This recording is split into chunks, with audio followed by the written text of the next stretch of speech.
पिछले दिनों से लगातार राजधानी में आंदोलन कर रहे थे लोग, और जो जिस नौजवान डॉक्टर की मृत्यु हुई और उसके बाद उनके परिजन और तमाम साथी न्याय की मांग कर रहे थे, मुझे लगता है कि बहुत देर सरकार ने करी। बहुत पहले अगर वार्तालाप करके समाधान निकालते तो हो जाता। अब कल जाके मामले को सुलझाया गया है और कार्रवाई करी सरकार ने और परिवारजनों को संतुष्ट किया है, लेकिन ये बहुत लंबा समय लगा। इस काम को अगर बहुत पहले कर देते तो इतना लोगों में आक्रोश नहीं होता, नौजवानों को पीड़ा नहीं होती। धूप में बारिश में लगभग एक हफ्ता तक लोग यहाँ बैठे रहे, और सरकार अगर थोड़ी संवेदनशीलता पहले दिखाती तो यह नौबत यहाँ तक नहीं पहुँचती। तो उसके बाद जो कार्रवाई आज सुबह देखा मैंने, लोगों को डिटेन किया जा रहा है, कांग्रेस समर्थित कांग्रेस नेताओं को, हमारे विधायक को, ये बड़ा गलत है। इस प्रकार द्वेषपूर्ण भावना से कोई कार्रवाई नहीं करनी चाहिए। हर जनप्रतिनिधि अगर कोई आंदोलन करता है, धरना करता है, प्रदर्शन करता है तो उसका अधिकार है, और लोकतांत्रिक व्यवस्था में हर व्यक्ति को ये संविधान छूट देता है कि अपनी बात को रखे। मुझे लगता नहीं किसी ने कोई जानबूझ के कोई कानून की अवहेलना करी होगी, लेकिन अपनी बात को रखना उनका दायित्व, उनकी जिम्मेदारी है। लेकिन पुलिस और प्रशासन, सरकार अगर विपक्ष के लोगों को टारगेट करेंगे तो मैं समझता हूँ इसके अच्छे परिणाम नहीं आएंगे। और समझाइश से, संवाद के साथ सब समस्याओं का समाधान हो सकता है, लेकिन द्वेषतापूर्ण कार्रवाई करना, बदले की भावना से लोगों को डिटेन करना, अरेस्ट करना, मुकदमे करना, मैं समझता हूँ बड़ा गलत है।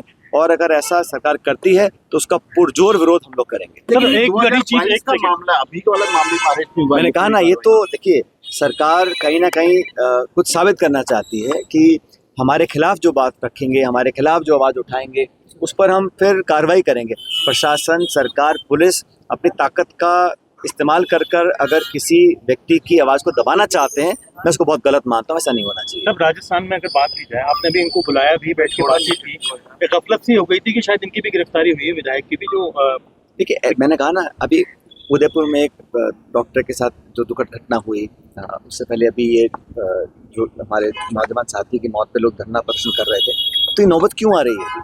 व्यवस्था में कहीं जो प्रशासन, सरकार का काम करने का तरीका है, जो लापरवाही कहें या एक तरह का जो एटीट्यूड सरकार का काम करने का, वो गंभीर नहीं है। किसी की मौत हो जाना, इससे बड़ा जुर्म और क्या हो सकता है?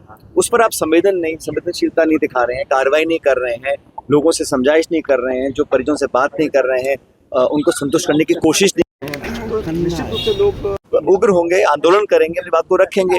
उसके बाद फिर आप बदला निकालने की कार्रवाई करते हो, मैं इसको गलत मानता हूँ। तो मैं चाहता हूँ कि सारे काम शांतिपूर्ण तरीके से होने चाहिए और किसी को भी कानून तोड़ने का अधिकार नहीं है, लेकिन अपनी बात को रखना, धरना देना, प्रदर्शन करना, ये तो हर विपक्ष की जिम्मेदारी है। उस जिम्मेदारी को लोग निभा रहे हैं, और अगर कोई कानून तोड़ने का काम करता है, हम उसका पक्ष नहीं ले रहे हैं, लेकिन सरकार को भी इस प्रकार की कार्रवाई कर संदेश देने की जो कोशिश कर रहे हैं, हमारे जो विरोध करेगा, और ये मैं दोनों के लिए कहता हूँ, केंद्र सरकार भी ऐसा करती है, अपनी एजेंसी का दुरुपयोग करती है, और राज्य सरकार भी कर रही है। तो इस प्रकार से लोगों को अरेस्ट करना, डिटेन करना, मुकदमे दर्ज करना, इसको मैं गलत मानता हूँ। और जानबूझ के इस मुद्दे पर सरकार ने जो मामले को लंबित रखा, उसी का परिणाम है। अगर ये काम एक हफ्ते पहले हो जाता तो नौबत ही नहीं आती।